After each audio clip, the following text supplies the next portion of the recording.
नमस्कार दोस्तों, मैं हूं डॉक्टर रवि। मैंने आगरा मेंटल हॉस्पिटल से एमडी साइकियाट्री किया है। फ्रेंड, आज का टॉपिक काफ़ी एडवांस टॉपिक है जो आजकल के ज़माने के हिसाब से है और मैंने इस बारे में बात किया है एडिक्शंस के बारे में। ख़ासकर मैं आज बात करने वाला हूं इंटरनेट एडिक्शन के बारे में। इंटरनेट की लत, क्योंकि आप जानते हैं फ्रेंड्स कि 4G 5G का ज़माना आ चुका है, तो इसमें नई-नई जो चीज़ें हैं, नए एडिक्शंस हो रहे हैं। पहले के जो नशे थे, अल्कोहल, ओपियम और जो मॉर्फिन, ओपिएट्स, कैनबिस, गांजा, ये सब तो नशा है ही, एक तरह से पुराना हो चुका है। अब जो आजकल जो नशे हो गए हैं, जो कि साइकोलॉजिकल जो नशा ज़्यादा हो गया है हमें, वो इंटरनेट का कहीं न कहीं नशा हो गया, क्योंकि इंटरनेट आजकल बच्चे-बच्चे के पास है, सबके पास 4G 5G का फ़ोन है, तो कहीं न कहीं वो यूज़ तो है ही, उसका बहुत फ़ायदा है, लेकिन उसका गलत इफ़ेक्ट होते जा रहा है, उसके नशा होते जा रहा है, आदत होती जा रहा है और कहीं न कहीं वो मेंटल प्रॉब्लम में तब्दील होते जा रहा है। तो इसी बारे में बात करने वाला हूँ। फ्रेंड्स, इसको एडिक्शन क्यों कहेंगे? जैसे कोई भी चीज़ होती है, हमें हर चीज़ की ज़रूरत होती है, लेकिन कोई भी चीज़ ऐसी हो जिसकी हम ज़रूरत से ज़्यादा यूज़ कर रहे हैं और बिन ज़रूरत नहीं है तब भी यूज़ कर रहे हैं, उसका बार-बार यूज़ कर रहे हैं, ये जानते हुए कि हमारा टाइम नुकसान हो रहा है, हमारा हेल्थ पे असर पड़ रहा है, आँखों पे असर पड़ रहा है। अगर हम इंटरनेट के बारे में बात करते हैं तो काफ़ी इसने क्रांति लाई है, लाइफ़ लोगों की बहुत आसान कर दी है, लोग बहुत फ़ायदे में हैं इससे। लेकिन हाँ, हर चीज़ के फ़ायदा होता है, हर चीज़ का कोई नुकसान भी होता है, हमारे यूज़ करने पे होता है कि हम उसको कैसे यूज़ कर रहे हैं। कुछ लोगों में ऐसा हो जाता है कि वो इंटरनेट का यूज़ वो इतना ज़्यादा करने लगते हैं, इतना ज़्यादा करते हैं कि उनको फ़ायदा कम मिलता है, उससे उनकी ज़िंदगी में नुकसान ज़्यादा हो जाता है। और आजकल के ख़ास करके जो यूथ हैं, यंग जनरेशन है, उनके लिए मैं ये वीडियो बना रहा हूँ। सोशल मीडिया का ज़माना है, जब तक हम कोई पिक्चर को अपलोड ना करें, उस पे कोई हमें लाइक्स ना आए ज़्यादा, तो हमें फ्रस्ट्रेशन होने लग रही है चीज़ों को लेकर और हमारे फॉलोअर्स अगर ज़्यादा नहीं बढ़ रहे हैं या कोई जैसे सोशल कंटेंट क्रिएटर हैं, जैसे कि तो उसमें क्या है कि हमारे सब्सक्राइबर अगर नहीं बढ़ते, फॉलोअर्स नहीं बढ़ते या हमको लोग नॉर्मली भी हम अपने पिक्चर्स को फेसबुक, इंस्टाग्राम पे अपलोड करते हैं, उससे हमें लाइक्स नहीं मिल रहे हैं, हमें जो भी चीज़ नहीं होता उससे हमें मेंटल प्रॉब्लम होने लगती है, हमें चिड़चिड़ापन होने लगता है, हम कंपैरिज़न करते हैं। ख़ास करके ये जो यंग जनरेशन होती है, 15-16 साल के लड़के-लड़कियाँ, वो पीयर प्रेशर में एक-दूसरे को देखकर भी काफ़ी फ्रस्ट्रेशन और यूँ कहें कि सबके लाइफ़ में लोग दिखावे पे ज़्यादा जा रहे हैं। इससे मेंटल प्रॉब्लम्स हो रही हैं। तो उसमें एक चीज़ आती है, ख़ास करके इंटरनेट का यूज़। और इंटरनेट का यूज़ इतना ज़्यादा होने लगा, इससे इतना ज़्यादा प्रॉब्लम्स होने लगी कि जो हमारी नई जो किताबें हैं, जो साइकियाट्री की किताबें हैं, उसमें एक नया डायग्नोसिस ही आ गया है, इंटरनेट यूज़ डिसऑर्डर। एक बीमारी का नया डोमेन ही आ गया है, एक नया सब क्लासिफ़िकेशन कर दिया गया है, इंटरनेट डिसऑर्डर के नाम से आ गया है, एडिक्शन डिसऑर्डर। जहाँ पे ये मेनली इंटरनेट एडिक्शन के बारे में बताया गया है कि कब इंटरनेट एडिक्शन का सिम्पटम्स क्या होते हैं, क्या क्राइटेरियाज़ होते हैं, फिर इसका ट्रीटमेंट क्या होता है। तो मैंने सोचा कि इसी बारे में बात करता हूँ, क्योंकि ये काफ़ी इम्पोर्टेंट टॉपिक है और ये नया एडवांस टॉपिक है, इसके बारे में बात होनी ही चाहिए, क्योंकि हमारे हर घर में ये चीज़ देखा जा रहा है और आप सब इस बात से कोरिलेट करेंगे कि हम कई बार ना चाहें, बिना चाहे भी हम इंटरनेट को यूज़ करते रहते हैं, मोबाइल को यूज़ करते हैं, बार-बार अपने व्हाट्सएप को चेक करने के लिए हम देखते हैं कि थोड़ा ये सर्च कर लें, वो सर्च कर लें।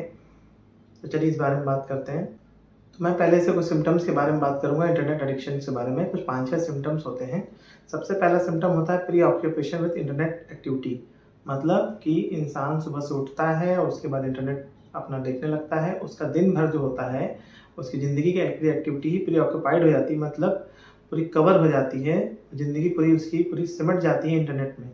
वो हर काम, खाना खाएगा तो इंटरनेट देखते हुए, ब्रश कर रहा है, बहुत से लोग कहीं भी कुछ जा रहे हैं तो मोबाइल चला रहे हैं, इंटरनेट देख रहे हैं।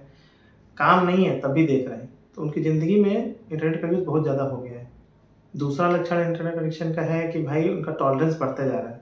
कहने का मतलब पहले वो 10-15 मिनट, आधा घंटा यूज़ करते थे 24 घंटे में, बढ़ते-बढ़ते 1 घंटा, 2 घंटा, 4 घंटा, 6 घंटा, 8 घंटे, पता नहीं कितने घंटे लोग यूज़ कर लगते हैं। दिन भर इंटरनेट यूज़ कर रहे हैं।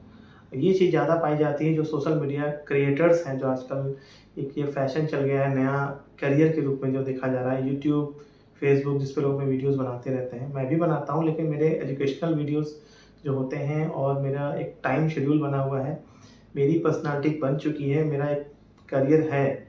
मैं आज आपके यूट्यूब पे डॉक्टर के फॉर्म में वीडियो तो बनाता हूँ, लेकिन मेरा पहले से क्लिनिक चलता रहता है, पहले से अपना काम करता रहा हूँ। इन वीडियोज़ को बनाने का फिर मेरा फ़ायदा भी काफ़ी होता है, मुझे इसके नॉलेज होती रहती है, अपने चीज़ों को मैं चेक करता रहता हूँ और काफ़ी फ़ायदा मुझे होता है इन चीज़ों को लेकर। तो मेरी एज में और जो मेरे जो छोटे से बच्चे जो 15 साल के हैं, 17 साल के बच्चे जो हैं, जिनका करियर अभी सेट ही नहीं हुआ है, उनमें काफ़ी कुछ फ़र्क होता है। हम जब मैच्योर हो जाते हैं तो हमें यूज़ करना आता है। एज़ अ डॉक्टर मुझे पता है कि हाँ, क्या चीज़ गलत है, क्या चीज़ सही है। तो क्रिएटर तो मैं भी हूँ, लेकिन मैं चीज़ों को सँभाल के करता हूँ, अपने समय को देखते हुए करता हूँ कि हाँ, क्या मेरे चीज़ के फ़ायदे में मिल रहा है, क्या मेरा फ़ायदा नहीं है। जो बच्चा 17 साल 18 साल का है, मान लीजिए कोई डॉक्टरी की तैयारी कर रहा है, अब दिन भर इंस्टाग्राम में लगा पड़ा है, फेसबुक में लगा पड़ा है, रील्स देख रहा है, शॉर्ट्स देख रहा है, तो उससे उसका करियर तो नहीं बनना है। मैं जो वीडियो बना रहा हूँ उससे कहीं न कहीं मेरे वो डॉक्टरी का ही रिलेटेड है, मानसिक रोग का मैं वीडियो बनाता हूँ, तो मेरे करियर से ही रिलेटेड है, तो ये फ़र्क हो जाता है। तीसरा जो सिम्पटम होता है फ्रेंड्स, मैं आपको बताना चाहता हूँ, कोई भी एडिक्शन होता है उसमें 2 तरह के डिपेंडेंस होते हैं, साइकोलॉजिकल डिपेंडेंस मतलब मानसिक रूप से डिपेंडेंस होती है, और फिजिकल डिपेंडेंस। साइकोलॉजिकल डिपेंडेंस का मतलब होता है कि उसको बेचैनी होगा, अच्छा नहीं लगेगा, मूड अपसेट लगेगा, ये सब प्रॉब्लम्स होने लगेगी। वही फिजिकल डिपेंडेंस में क्या हो सकता है, हेडेक हो सकता है, सिर भारी सा लग सकता है, हम कोई काम ना कर रहे हो तो। जैसे बहुत लोग जिनको चाय की आदत होती है, तो जब तक चाय नहीं पीते हैं तो भाई उनका सिर भारी सा लगता है, जैसे ही चाय पी लेते हैं तो सिर अच्छा हो जाता है, हल्का हो जाता है। तो ये फिजिकल डिपेंडेंस हो गया है। तो फिजिकल डिपेंडेंस में जैसे कि बहुत सारी चीज़ें होती हैं, जैसे जो शराब पीते हैं उनको हाथ काँपने लगता है, नींद नहीं आएगी, ये सब फिजिकल डिपेंडेंस में। लेकिन यहाँ पे इंटरनेट एडिक्शन में सबसे पहले साइकोलॉजिकल डिपेंडेंस होता है, जो कि एक माइल्डर फॉर्म होता है डिपेंडेंस का। इस बारे में मैं फिर कभी बताऊँगा। तो यहाँ पे साइकोलॉजिकल डिपेंडेंस होता है, और धीरे-धीरे जैसे-जैसे किसी का इंटरनेट यूज़ करने का बढ़ जाता है टाइम, तो उसमें फिजिकल डिपेंडेंस भी आ सकता है। बाद में उसको चिड़चिड़ापन रहेगा, गुस्सा आ सकता है, नींद भी नहीं आएगी, और एकदम बेचैनी हो सकती है काफ़ी, उसको रेस्टलेस हो जाएगा, इधर-उधर चलेगा, उसका नेट, बहुत लोग का आपने देखा होगा कि नेट पैक खत्म हो जाता है तो बेचैन हो जाते हैं। किसी का नेट पैक खत्म हो गया है मान लीजिए आजकल, पहले के ज़माने में पूरे महीने में 1 जीबी मिलता था। आज के ज़माने में हर दिन 2 जीबी भी लोगों को कम पड़ जाता है, 1.5 जीबी भी नेट कम पड़ जाता है लोगों को। इतना लोग नेट यूज़ कर रहे हैं, इंटरनेट यूज़ कर रहे हैं। तो कहीं न कहीं एडिक्शन हम सबके घरों में आ चुका है और हमें पता भी नहीं है। चौथा चीज़ है कि हमको पता है कि हाँ, हमें प्रॉब्लम है, इंटरनेट हम ज़्यादा यूज़ कर रहे हैं, लेकिन हम इंटरनेट का टाइम हम कम नहीं कर पा रहे हैं। ये सिम्पटम है कि हम जानते हैं कि हाँ भाई, ज़्यादा यूज़ कर रहे हैं, फिर भी हम कम नहीं कर पा रहे हैं। इसमें पाँचवें सिम्पटम ये होता है कि जैसे कि पता है कि हाँ भाई, हम इंटरनेट ज़्यादा यूज़ कर रहे हैं, तो पहले हम दोस्तों से बातचीत करते थे, गर्लफ्रेंड-बॉयफ्रेंड मतलब आपस में पति-पत्नी बात करते थे। अब क्या है, अपने में ही लगे पड़े हैं, मोबाइल देखे जा रहे हैं, रिलेशनशिप कहीं और है, उससे मतलब नहीं है, मोबाइल में ही ज़्यादा घुसे पड़े हैं। एक लड़का है तो घर में माँ-बाप से बात नहीं कर रहा है, खेल नहीं रहा जाके बाहर, आउटडोर एक्टिविटी नहीं कर रहा है, वो इंटरनेट में ही लगा पड़ा है। तो इसका मतलब ये एडिक्शन की तरफ जा रहा है। और इसका आखिरी सिम्पटम ये है कि जैसे कई बार लोगों का मन उदास हो जाता है, उनको अच्छा नहीं लगता है, गुस्सा, चिड़चिड़ापन होता है। तो इस चीज़ को ठीक करने के लिए भी लोग इंटरनेट यूज़ करते हैं, कि चलो थोड़ा शॉर्ट्स देख लेते हैं, थोड़ा रील्स देख लेते हैं, थोड़ा-सा और इंस्टाग्राम पे देख लेते हैं, उनको अच्छा लगने लगता है। तो जब ये चीज़ बार-बार होती है, कभी-कभार हो गया तो चलिए कोई बात नहीं, लेकिन बार-बार हो कि जब भी उनका मन उदास होता है, या किसी को झगड़ा हो गया, या कोई मनमुटाव हो गया, तो वहाँ पे करेक्ट नहीं कर रहे हैं, वो मोबाइल देख के, इंटरनेट देख के ही मन को बहला ले रहे हैं। अपने मोबाइल में ही पूरा घुस गए हैं, तब वो एक प्रॉब्लम हो गया है। अब इसके डायग्नोस्टिक क्राइटेरिया है, इन्होंने डॉक्टर ब्लॉक ने एक दिया था क्राइटेरिया, जिसके बारे में हम बात कर रहे हैं, जिसमें 4 बेसिक एसेंशियल क्राइटेरियाज़ हैं, जिसको जानना ज़रूरी है आप सबको, तभी इंटरनेट एडिक्शन के बारे में हम जान पाएँगे। सबसे पहली क्राइटेरिया है कि एक्सेसिव इंटरनेट यूज़, ज़रूरत से ज़्यादा इंटरनेट यूज़, जबकि हमको पता है कि हमारा टाइम जा रहा है, फिर भी हम इंटरनेट यूज़ बहुत ज़्यादा कर रहे हैं, ये सबसे पहला क्राइटेरिया है। दूसरी चीज़ है कि विथड्रॉल सिम्पटम्स आने लगे, मतलब जब इंटरनेट कोई बंदा यूज़ नहीं कर रहा है, उसका नेट पैक खत्म हो गया है, तो उसको उदासी रहने लगना, अच्छा नहीं लगना, बेचैनी होना, गुस्सा आना, ये सारी चीज़ें क्यों हो रही है कि हम इंटरनेट यूज़ नहीं कर पा रहे हैं। इतना ज़्यादा डिपेंडेंस हो गया है, इतना ज़्यादा एडिक्शन हो रहा है कि इंटरनेट ना यूज़ करने की वजह से, चाहे वो रीज़न जेन्युइन ही क्यों ना हो, चाहे उसका नेट पैक खत्म क्यों ना हो, तब भी उसका मन उदास है। वो इंसान बोल रहा है कि आज मैं लो फ़ील कर रहा हूँ, मुझे अच्छा नहीं लग रहा है। तो क्यों अच्छा नहीं लग रहा है? क्योंकि मैं इंटरनेट यूज़ नहीं कर पाया। अभी सोचिए, इंसान इंटरनेट पे इतना ज़्यादा डिपेंड हो गया है कि उसको इन चीज़ों की लत लग गई है। तीसरा जो क्राइटेरिया है टॉलरेंस, मतलब कि जैसे कि इंटरनेट का जो स्पीड है उसको बढ़ाना। मतलब जैसे मान लीजिए कोई इंसान 4G में उसको अच्छा लगता था, तो 5G उसने अपग्रेड करवाया कि उसको और स्पीड चाहिए। कोई 1.5 जीबी का पर पैक उसको ले रहा है, लेकिन उसको 2 जीबी चाहिए, और ज़्यादा चाहिए, मतलब मान लीजिए वाईफ़ाई लगवा लिया उसने कि नहीं मुझे और बैंडविड्थ चाहिए, एकदम 40 एमबीपीएस स्पीड आ रही है तो नहीं मुझे और 100 एमबीपीएस स्पीड चाहिए।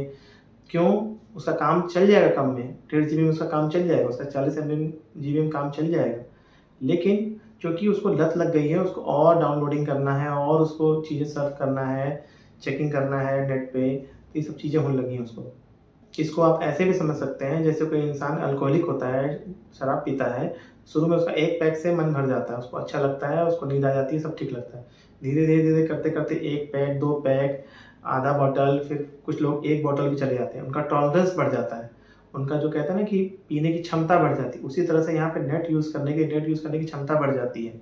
चौथी सबसे इम्पोर्टेंट चीज़ क्या है, एडवर्स कॉन्सिक्वेंस, मतलब कि वो इंसान जैसे लड़का है 15 साल का, वो स्कूल नहीं जाएगा नेट के चक्कर में, या कोई इंसान मतलब लोगों से बातचीत नहीं कर, रिलेशनशिप प्रॉब्लम आ गया, काम ही नहीं कर रहा अपना, बिजनेस पे असर पड़ रहा है, इतना ज़्यादा प्रॉब्लम हो गया है, मतलब ये क्राइटेरिया में हो गया है कि कहीं जाना नहीं, अपने आप को आइसोलेट करके रखना, दिन भर मोबाइल चलाना, तो कुछ पढ़ाई लिखाई नहीं करना, पढ़ाई पर असर पड़ रहा है, आँख खराब हो रही है, आँख से क्योंकि दिन भर आप मोबाइल चलाएंगे तो वही आँखों पर असर पड़ेगा, सिर दर्द हो रहा है, फिर भी आप नेट का यूज़ कम नहीं कर पा रहे हैं। ये सारे चारों क्राइटेरिया जो मिलके बनाते हैं इंटरनेट एडिक्शन डिसऑर्डर को बनाते हैं, और ये काफ़ी नया डिसऑर्डर है जिसके बारे में हम सबको जानना ज़रूरी है, क्योंकि आज के टाइम में हर घर में बच्चों के पास मोबाइल आ गया है, छोटे-छोटे बच्चे मोबाइल चला रहे हैं और कहीं न कहीं वो इसके शिकार भी हो रहे हैं।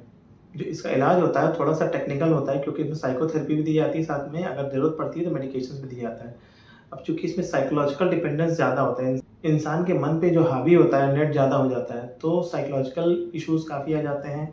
पेशेंट से बात करना पड़ेगा, उसके क्या-क्या वीक पॉइंट्स हैं, कहाँ-कहाँ उसको परेशानी है, कितना-कितना उसका शेड्यूल रहता है, कैसे-कैसे क्या करता है। कई बार क्या होता है, जैसे लड़के हैं, जो यंग लड़के हैं, जो तैयारी कर रहे हैं, खासकर लड़के, अब उनका भाई आजकल कोचिंग चल रहा है तो ऑनलाइन कोचिंग भी कर रहे हैं, तो ना चाहते हुए उनको मोबाइल यूज़ करना पड़ता है, नेट यूज़ करना पड़ता है। तो ये भी तर्क होता है। ठीक है, आप पढ़ाई कर रहे हैं, अच्छी बात है, लेकिन कई बार क्या होता है कि उसमें आपको नोटिफ़िकेशन आ जाता है, व्हाट्सएप, फेसबुक, इंस्टाग्राम, आप वहाँ चले जाते हैं। जब से यूट्यूब पे, जब से इंस्टाग्राम पे रील्स का ज़माना आया है, शॉर्ट्स का ज़माना है, तब से एडिक्शंस और बढ़ने लगे हैं। फेसबुक, क्योंकि क्या होता है कि इसमें शॉर्ट्स में टाइम नहीं पता चलता है। 40 सेकंड 50 सेकंड का है, हम देखते जा रहे हैं, देखते जा रहे हैं, अच्छा लग रहा है, देखते जा रहे हैं। कब 1-2 घंटा बीत गया हमें पता ही नहीं चल रहा है। तो अपने समय की कीमत को समझिए और आप अपना एक टाइम बाँध लीजिए कि भाई हमको 10 मिनट 15 मिनट देखना है, इससे ज़्यादा नहीं देखना है। उससे पहले सोच के मोबाइल को चलाना है। जब आप पढ़ाई कर रहे हैं तो भैया उस समय मोबाइल को साइलेंट करके रखिए, ताकि कोई भी नोटिफ़िकेशन आए तो आपको पता ना चले, या आप कुछ समय के लिए स्विच ऑफ ही कर दिए, जैसा आपको लगे सही। जब आप कोई ज़रूरी काम कर रहे हैं तो मान लीजिए आप अपना एक टाइम बना लीजिए कि भाई 50 मिनट तक या 40 मिनट तक मैं नहीं देखूँगा फ़ोन, 5-10 मिनट मान लीजिए देखना होगा तो बाद में देख लूँगा, नहीं देखूँगा तो नहीं देखूँगा। ये चीज़ मन में बैठा के चलना पड़ेगा और अपनी आदत को धीरे-धीरे ब्रेक करना पड़ेगा। मान लीजिए किसी इंसान को 5 घंटे, 6 घंटे, 8 घंटे फ़ोन देखने की आदत हो गई है, तो एकदम से वो 4 दिन में कम नहीं हो जाएगा, वो धीरे-धीरे, धीरे-धीरे कम होगा। तो एक धीरे-धीरे तरीके से किया जाता है, एकदम से कम नहीं हो जाता है। इसके लिए पेशेंट को साइकियाट्रिस्ट की या काउंसलर की ज़रूरत पड़ती है। कई बार मान लीजिए प्रॉब्लम इतनी ज़्यादा हो जाती है तो हो सकता है मेडिकेशन की भी ज़रूरत पड़े। मेडिकेशंस नॉर्मल दी जाती हैं, एंटी डिप्रेसेंट्स दवाइयाँ दे सकते हैं, मूड स्टेबलाइज़र दवाइयाँ दे सकते हैं, घबराहट ज़्यादा हो रही है तो एंटी एंग्ज़ायटी दवाइयाँ देते हैं। वो पेशेंट के सिम्पटम पे देखा जाता है, साथ में काउंसलिंग की जाती है। देखिए फ्रेंड्स, हर चीज़ ज़रूरी है ज़िंदगी में, लेकिन कोई चीज़ इतना ना हम यूज़ कर लें कि उसका हमें साइड इफ़ेक्ट होने लगे। ऐसे बहुत से पेशेंट लोग क्या करते हैं, मैं तो अक्सर मैं देखता हूँ, खासकर ये मानसिक रोग में ज़्यादा होता है। लोग अपने सिम्पटम्स को बार-बार सर्च करते हैं गूगल पे, दवा के साइड इफ़ेक्ट्स को देखते रहते हैं, बार-बार देखते हैं। इसको क्या कहते हैं, गूगल सिंड्रोम। तो जो लोग इंटरनेट ज़्यादा यूज़ करते हैं, उनमें देखा गया है कि गूगल सिंड्रोम होने के चांसेस ज़्यादा होते हैं, क्योंकि उनके हाथ में इंटरनेट रहता है, बार-बार हर चीज़ को इंटरनेट पे देखते रहते हैं वो। तो कई बार कंपल्सिवली ना चाहते हुए भी चीज़ों को बार-बार वो देखते हैं। कई बार उन लोग को लगता है कि ठीक है, हम देख लेंगे तो हमें पता चल जाएगा भाई कि दवा का साइड इफ़ेक्ट है कि नहीं, क्योंकि हमारा नॉर्मल से दिमाग में बैठा होता है कि भाई दवा के साइड इफ़ेक्ट तो होते ही हैं, तो हम क्यों ना देख लें, या ये दवा कैसे यूज़ की जा रही है। गूगल सिंड्रोम के बारे में मैंने वीडियोज़ बनाए हुए हैं, आप जाके वहाँ देख सकते हैं। मैं इसे यहाँ पे ज़्यादा नहीं बताने वाला, वरना टॉपिक ज़्यादा लंबा हो जाएगा। हाँ, बस मैं इतना ही कहूँगा कि उतना ही करिए जितना कि आप लिमिट में कर सकते हैं, ज़रूरत से ज़्यादा नहीं करना है। अगर आपको उससे प्रॉब्लम हो रहा है, तो आपको उसको रोकने की ज़रूरत है। आप खुद के डॉक्टर नहीं हैं, आप कितना भी सिम्पटम देख लेंगे, दवा का साइड इफ़ेक्ट देख लेंगे, आप खुद से ठीक नहीं कर पाएँगे खुद को, ये बात आप समझ लीजिए। कोई इंसान है, अगर कोई कितना भी दवा का साइड इफ़ेक्ट देख लेगा या सिम्पटम देख लेगा या ये देख लेगा कि उसका क्या फ़ायदा नुकसान है, तो खुद को ठीक नहीं कर सकता है वो। फाइनली उसको डॉक्टर या काउंसलर के पास जाना ही पड़ेगा। यूट्यूब के बारे में भी है या इंस्टाग्राम के बारे में है, तो उतने ही लोग को फॉलो करिए या सब्सक्राइब करिए जहाँ से आपको रियली में लगता है कि भाई फ़ायदा है।